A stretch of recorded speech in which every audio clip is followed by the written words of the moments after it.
ప్రియమైన సహోదరి సహోదరులారా, పరిశుద్ధుడైన దేవుని నామమున మీ అందరికీ వందనాలు.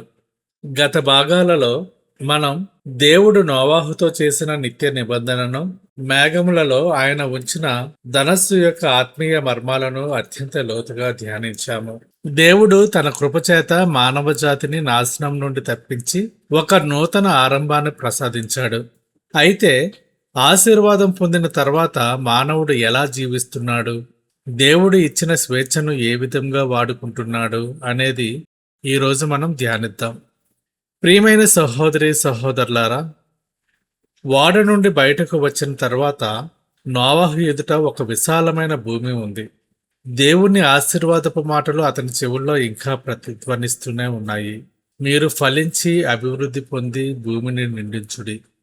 ఈ రోజు మీ జీవితాల్లో కూడా దేవుడు అనేక ఆశీర్వాదాలను ఇచ్చి ఉండవచ్చు. కానీ ఆశీర్వాదం పొందిన తర్వాత మనం వేసే అడుగులు ఎటువైపు ఉంటున్నాయి? మనం దేవుని నిబంధనకు పాత్రులుగా జీవిస్తున్నామా?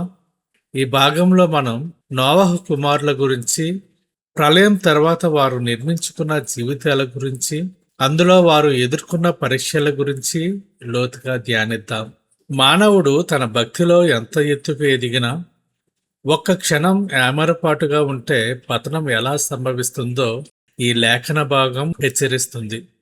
ఆదికాండము 9వ అధ్యాయము 18వ వచనము 19వ వచనము. ఓడలో నుండి వచ్చిన నోవహు కుమారులు షేము, హాము, యాపేతను వారు.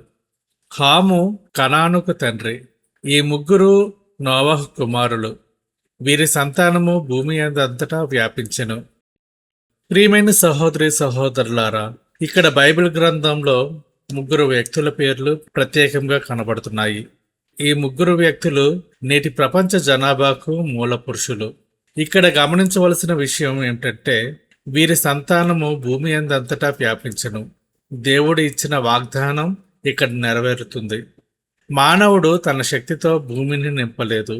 దేవుడు నోవహుకు ఇచ్చిన ఆశీర్వాదపు మాటలే ఈ అభివృద్ధికి కారణం. మనం చూసిన ఈ పేర్లలో షేము అంటే పేరు లేదా ఖ్యాతి అని అర్థం. హాము అంటే వేడి లేదా నలుపు అని అర్థం. యాపేతు అంటే విశాలమైన అని అర్థం. ఈ ముగ్గురి పేర్లు వెనుక దేవుని భవిష్యత్తు ప్రణాళిక దాగి ఉంది.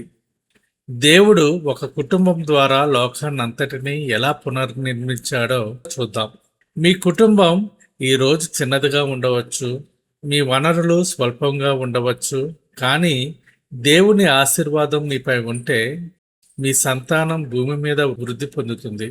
కీర్తనల గ్రంథము 127వ అధ్యాయము 3వ వచనం చూసినట్లయితే, కుమారులు యెహోవా అనుగ్రహించు స్వాస్థ్యము, గర్భఫలము ఆయన ఇచ్చు బహుమానమే.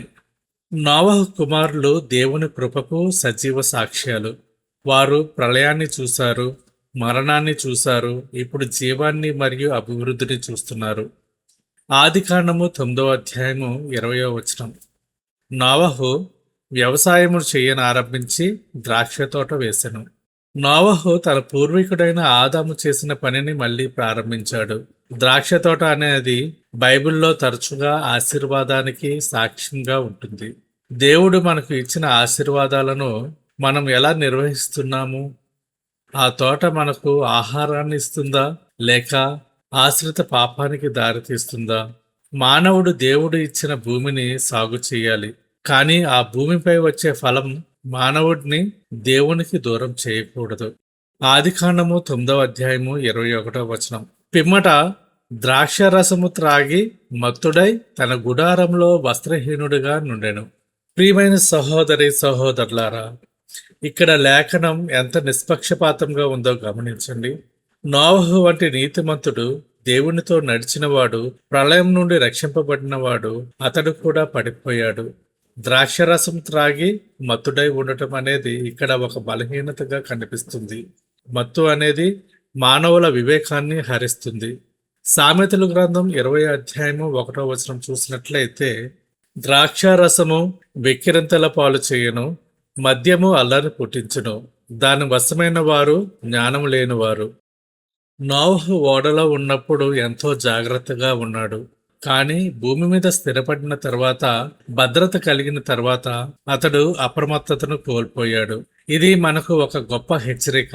మనం కష్టాల్లో ఉన్నప్పుడు దేవునికి ఎంతో దగ్గరగా ఉంటాం. కానీ ఆశీర్వాదాలు వచ్చి తోటలు ఫలించినప్పుడు ఏమరపాటుగా ఉంటాము. మొదటి కొరింథీయులకు రాసిన పత్రిక 10వ అధ్యాయము 12వ వచనం చూసినట్లయితే, తాను నిల్చున్నానని తలంచుకున్నవాడు పడకుండునట్లు జాగ్రత్తగా చూచుకొనవలెను. నోవహు పతనం మనకు నేర్పే పాఠం ఏమిటంటే, ఏ వయస్సులోనైనా ఏ స్థితిలోనైనా శోధన రావచ్చు.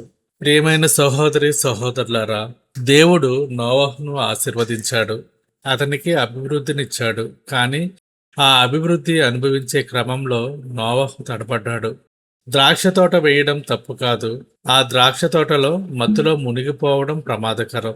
మానవుడు తరచుగా దేవుడు ఇచ్చిన బహుమానాలను ప్రేమిస్తాడు, కానీ బహుమానంను ఇచ్చిన దేవుని నియమాలను మర్చిపోతాడు. మీ జీవితంలో దేవుడు ఇచ్చిన ద్రాక్ష తోటలేంటి? మీ ఉద్యోగం, మీ ఐశ్వర్యం, మీ హోదా, ఇవన్నీ దేవుడు ఇచ్చినవే. అయితే ఆ ఉద్యోగం మిమ్మల్ని ప్రార్థనకు దూరం చేస్తుందా? ఆ ఐశ్వర్యం మిమ్మల్ని గర్వంతో మత్తులను చేస్తుందా?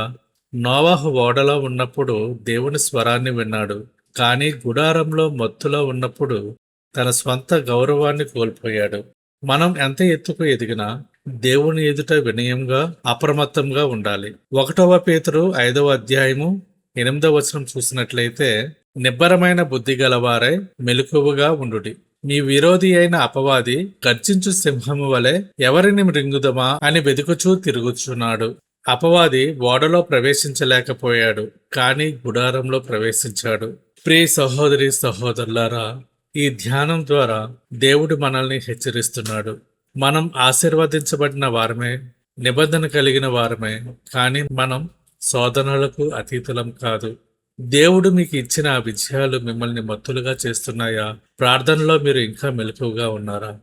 మీ రహస్య జీవితం, మీ గుడారపు లోపల ప్రవర్తన దేవునిని సంతోషపెట్టేలా ఉందా? నోవహు పడిపోయినా దేవుడు అతనిని విడిచిపెట్టలేదు, కానీ ఆ పతనం వల్ల వచ్చిన పరిణామాలు అతని సంతానాన్ని ప్రభావితం చేశాయి. మనం నమ్మకత్వంతో జీవిద్దాం, మన సంతానానికి ఆశీర్వాదాన్ని వారసత్వంగా ఇద్దాం. ప్రార్థన. మహాపరిశుద్ధుడైన మా దేవా, నీ ఘనమైన నామమునకు స్తోత్రములు. నీవు నోవాహును ఆశీర్వదించి భూమిపై అభివృద్ధి పరిచిన విధానాన్ని బట్టి వందనాలు. తండ్రి, మా జీవితాల్లో కూడా నీవు ఇచ్చిన ద్రాక్ష తోటలను, ఆశీర్వాదాలను బట్టి స్తుతిస్తున్నాము. అయితే దేవా, మేము ఏమరపాటుగా ఉండి మత్తులమగా కాకుండా నీవు ఇచ్చిన స్వేచ్ఛను దుర్వినియోగం చేయకుండా మమ్మల్ని కాపాడండి. మా బలహీనతలను నీ రక్తంతో కడిగి పవిత్రపరచండి. తండ్రి, ఈ సమయంలో ప్రత్యేకంగా ప్రార్థిస్తున్నాము. ఆత్మీయంగా కృంగిపోయి శోధనల్లో పడిపోయిన బిడ్డలను లేవనెత్తండి. వారికి నూతన శక్తినివ్వండి. కుటుంబాలలో పెద్దలను, నాయకులను నీ ఆత్మతో నడిపించండి. వారు మాదిరికరంగా జీవించినట్లు బలపరచండి. ఇతరుల లోపాలను చూసి వెక్కిరించే మనస్తత్వం కాకుండా ప్రేమతో కప్పివేసే హృదయాన్ని మాకు ప్రసాదించండి. వ్యసనాలకు, లోక ఆశలకు, మద్యపానానికి, మత్తుకు బానిసలైన వారిని నీ శక్తితో విడిపించండి. వారి కుటుంబాలలో వెలుగును నింపండి. మా సంతానము భూమి మీద నీ భయభక్తులతో వృద్ధి పొందినట్లు వారిని దీవించండి. క్షేమ వలె వారు నీ నామమునకు ఖ్యాతి తీసుకొచ్చినట్లు దయచేయండి. దేవా, మా గుడారాలలో, మా రహస్య జీవితాలలో నీకు నమ్మకమైన వారముగా ఉండునట్లు సహాయం చేయండి. మీ కృపను మాపై నిత్యము ఉంచమని మా రక్షకుడైన యేసుక్రీస్తు అతి పరిశుద్ధ నామమున ప్రార్థిస్తున్నాము తండ్రి. ఆమేన్.